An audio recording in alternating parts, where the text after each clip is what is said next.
I don't know how long this is going to take me, but I'll try to be brief. Okay. Two movies I'm drawing a conclusion to, or parallel to, is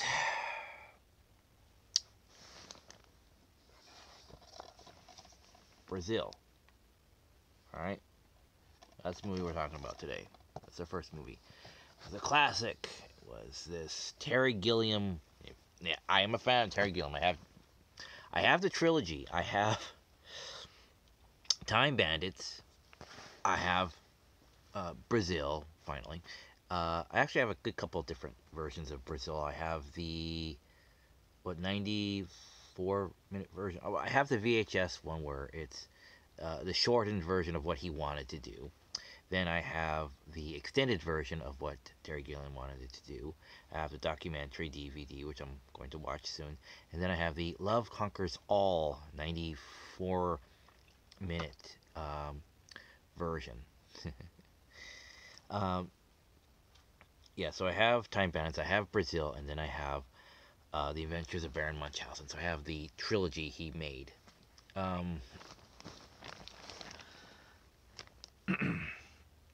So yeah, we're talking about Brazil. Um,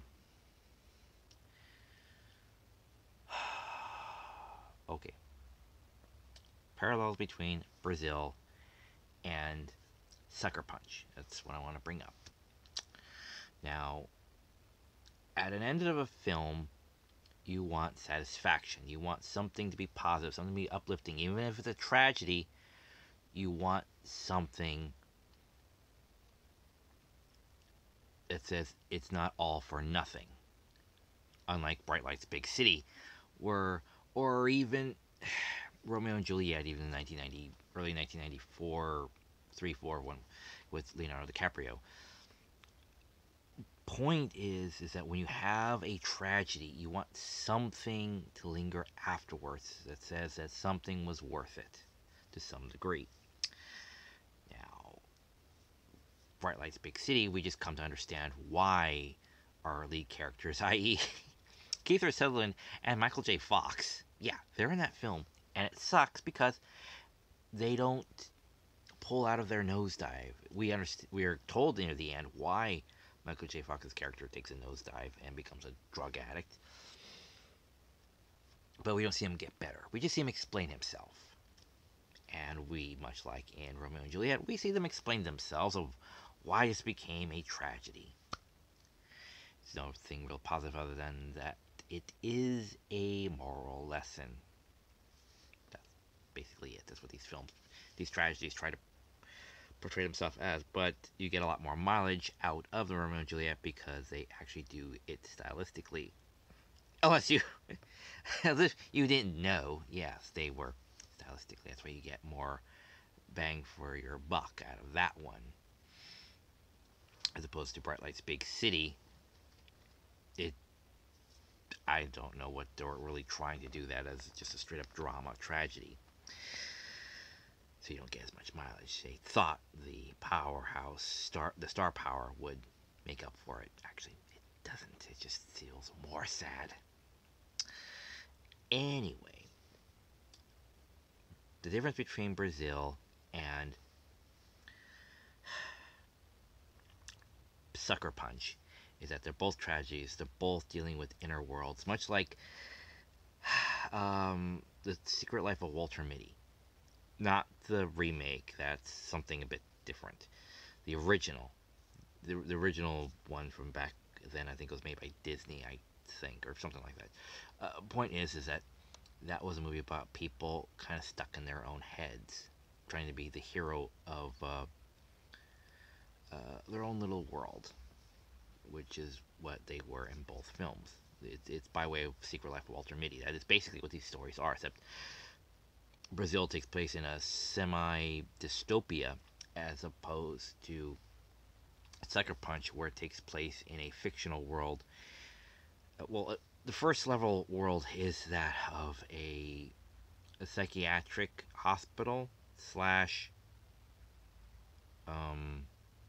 boarding school, like where troubled teens go. And it goes into the other sci-fi worlds after that, or the imaginary worlds after that. And that's the thing, is that even though at the bare bones these are these stories about these lead characters who try to be the heroes of their own little stories, of their own little worlds, Brazil keeps saying this is the end, no, this is the end, no, this is the end. Oh, it's a sad end. Well, the end, credits.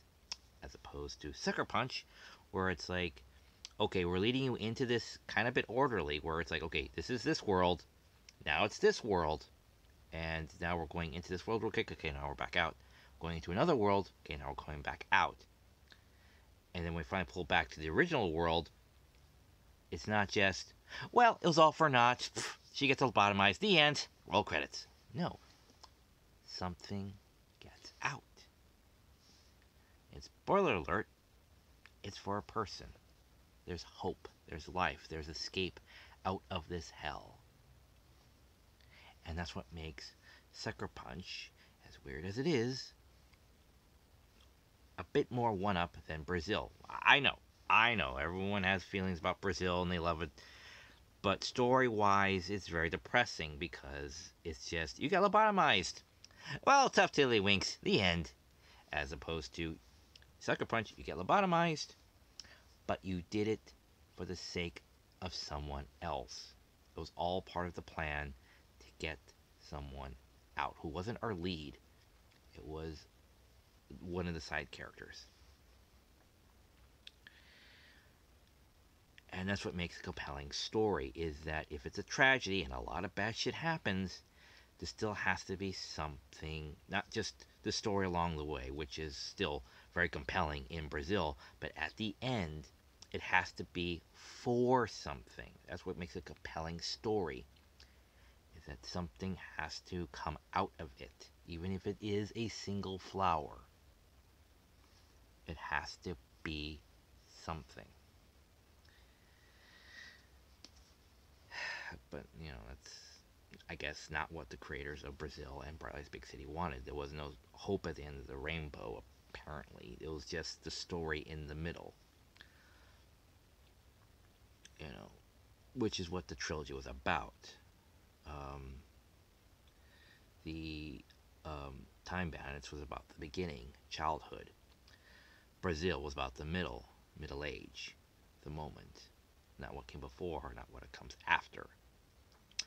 Baron Munchausen is the one of the eternal happy ending because it shows, well, quite frankly, two different endings. One imaginary and one real. And it's a happy ending. That's where the three-part, where say it's a trilogy comes from. But if you didn't know that and took Brazil as a standalone, only theme story, then yeah, it's going to be rather depressing because there's still nothing that comes out of it. The end of Time Bandits, it shows that evil might still live on in that little chunk thing. Okay. Something still survives out of it, but okay. And it's like, kind of be nice sequel baiting. Brazil has nothing that comes out of it. But then in Adventures of Baron Munchausen, that's when it has everything come out of it. Everything comes out of something. It comes from something. And that's... everything's a product of something that was established previously. But then they're not supposed to be that connected. These are independent stories, but these are thematically connected. Broadly thematically connected stories. But it's just story writing 101. Like, you got to give them something to say that something survived. That one flower I talked about. Something came out of this whole tragedy.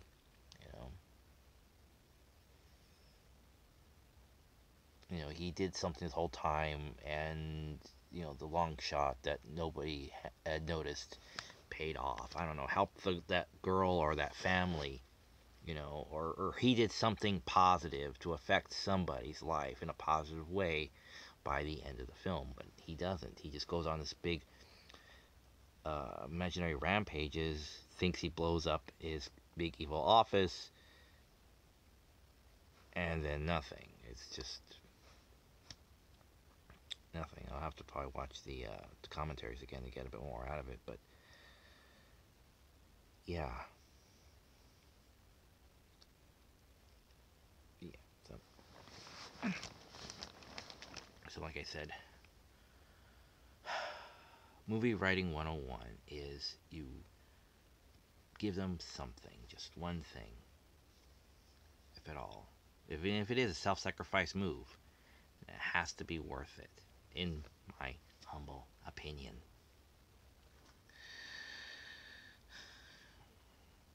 You go. That's what stories of life is. No matter in what genre, it's you going into something and you're coming out of it again. A time of a period of someone's life or lives. That's the thing. All right, so I guess I took up enough of your time.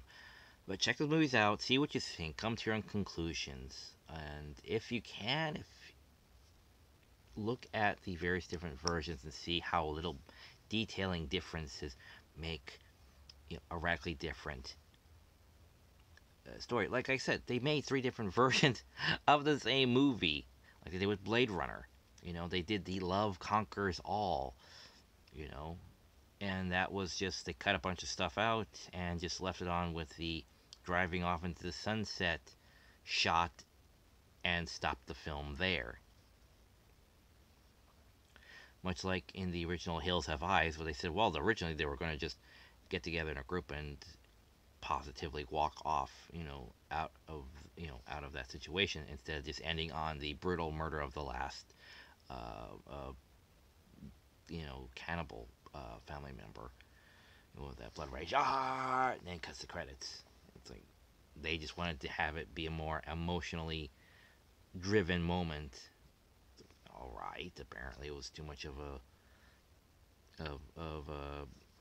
not a more. They want to leave on a high rather than a, even though that's supposed to be peaceful, because it's supposed to be a high then a low. But again, corporations telling the artists what to do,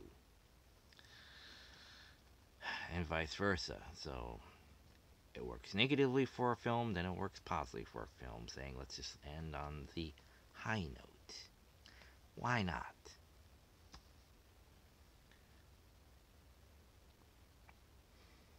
But then that's the story, is to never get too caught up in your own little world. I used to do that a lot when I was a child. When the bell would ring for recess to be over, they'd see me standing there out in the middle of the yard, walking with everyone. Then I would stop, and they'd say, "Greg, what are you doing standing out there?" I say, "What? Oh, right. Sorry, I wasn't I walking?" It's like I had stopped and stood there for like 10 seconds or so. Um, yeah, my imagination just would not turn off, so it looked rather silly and odd of me just standing there in the middle of the playground when you should be walking to get in line to go to class. Such an active imagination I had. Anyway, so take care, and I hope this helped some of you in some ways. All right, take care.